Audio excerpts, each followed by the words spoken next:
In 2021, the NHS sent this text to every single British mobile. This wasn't any ordinary text. It was jam-packed with 6 world-famous persuasion techniques designed to persuade a nation. At least that's according to Patrick Fagan, the behavioural scientist and ex-Cambridge Analytica employee that I spoke to. And yes, that is that Cambridge Analytica.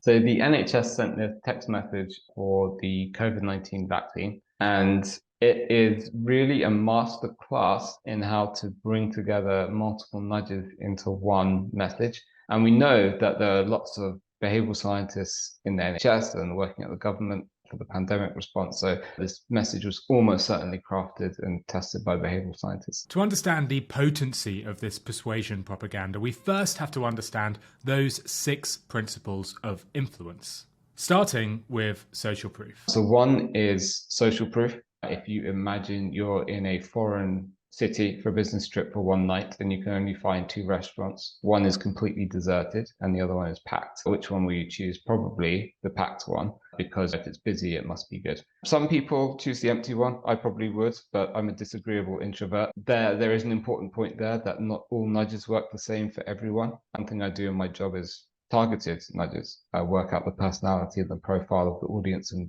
design nudges that will work for them. But generally speaking, when I talk about this in a presentation, I would say at least 90% of hands go up for the busy restaurant. So that's social proof. Social proof means we follow the actions of others. And this CCTV footage from a bar in Brazil proves this point eloquently. It's around 9 p.m. and the diners are packed on tables along the pavement when a CrossFit jogging group runs past. Without even looking at what they are running from, the diners start to dart up and follow the runners. In less than 10 seconds, the whole restaurant was abandoned, with hundreds running down the road and no one left to pay the bill. I've tested this nudge to promote my show. I created 2 Reddit ads. Both were identical except for a bit of social proof, showing my 5-star reviews in this case. I spent $100 promoting both of the ads. And the social proof version, it won. It made Redditors 9% more likely to listen to my show. Lovely news for me, but hardly enough to persuade a whole nation. So let's move on to principle number 2, and that's scarcity. There's scarcity, where we're more likely to value something if it's scarce for a few reasons. First of all, it's evolutionary. If it's winter and there's no food and you find some, obviously you'll feel an urgency to collect it. Also, it can communicate status and a unique identity if you own something that other people can't. And so if you make something appear scarce, people feel an urgency to obtain it. So one anti-smoking or stop smoking campaign added a message saying there's only 300 places left, and they significantly increased the conversion rate, for example. In 1975, the social psychologist Warshell invited participants to a lab. In the lab, the participants either saw a full jar of cookies or an almost empty jar.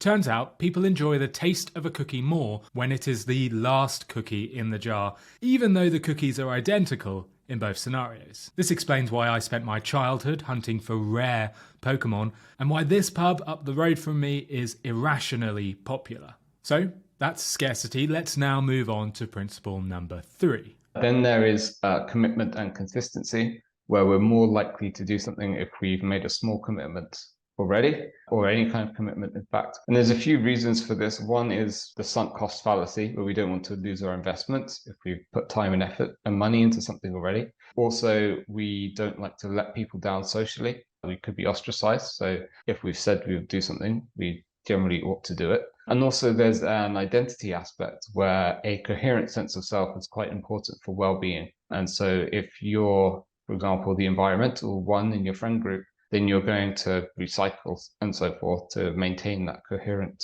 sense of self. A famous 2006 study titled The Endowed Progress Effect involved giving car wash customers a loyalty card with 8 spaces to fill in order to redeem a free car wash.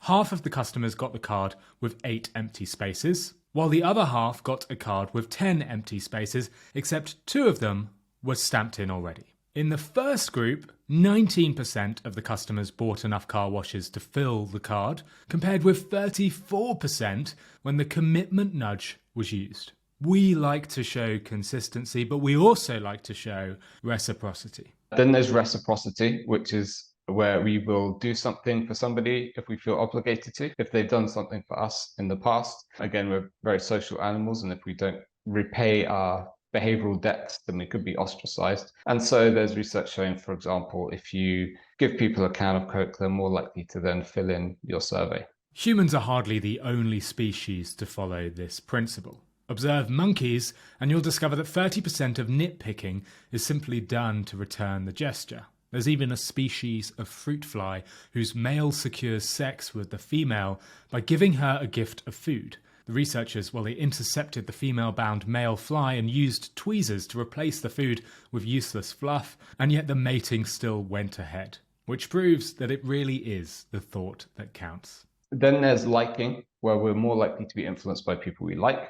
And there's a few reasons that we might like someone. It could be because they are attractive. It could be physically attractive, but also if they're famous, tall, successful, whatever it might be. We like people who are familiar to us, so who we know already. And we also like people who are similar to us. And similar could be demographics, but it could also be attitudes, the way they're dressed. Even when you're younger and you're an emo or a punk, and then you meet someone else who's also an emo, you're instantly friends, even though you don't know that person, but because you're familiar and similar. And so there's research showing, for example, people give more tips to waitresses who smile, that kind of thing. Research cited in Patrick's book shows that attractive people are judged less harshly by jurors, and that most handsome people at work earn 5% more on average, while the ugliest earn 7 to 9% less. Which leads us on, finally, to authority. The final nudge is authority. And this is to do with the fact that we, again, are cognitive misers, so we can't process every piece of information in the world.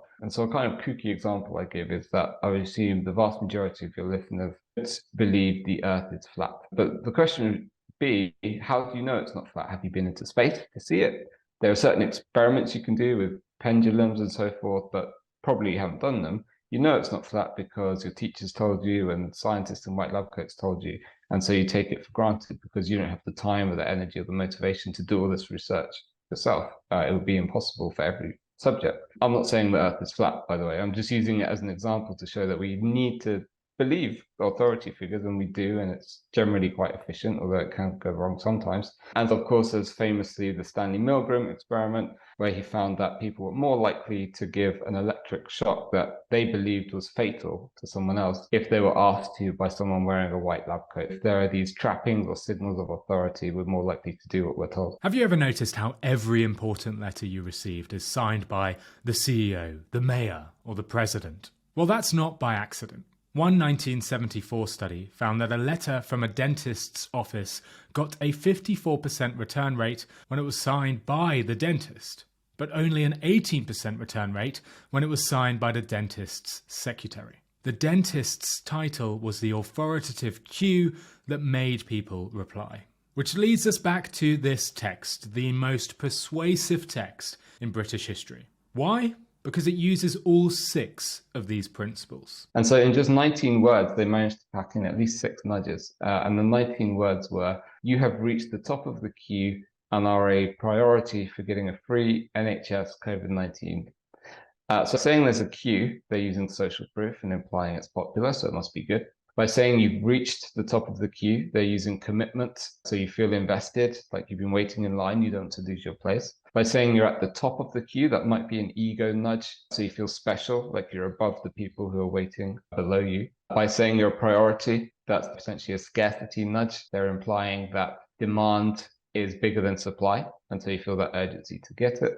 By having it come from the NHS, they're using messenger effects of liking and authority, because people in the UK like and trust the NHS. They certainly did at the time. And then by giving by saying it's free, it's possibly a reciprocity nudge. But also, we're more likely to do things the easier they are. So it's all about removing barriers. So giving it for free, obviously, is removing a barrier. And they also make it very easy to just click on the link and book your appointment. The NHS text masterfully applies all 6 principles in just 19 words. It encouraged millions of Brits to get vaccinated and might well be the most persuasive text of all time. This video is a trimmed version of the Nudge podcast, the UK's most popular marketing podcast. If you like today's show, you'll probably like the full podcast episode I did with Patrick. It is called 6 Proven Principles to Persuade Anyone. To listen, just search for Nudge wherever you get your podcasts.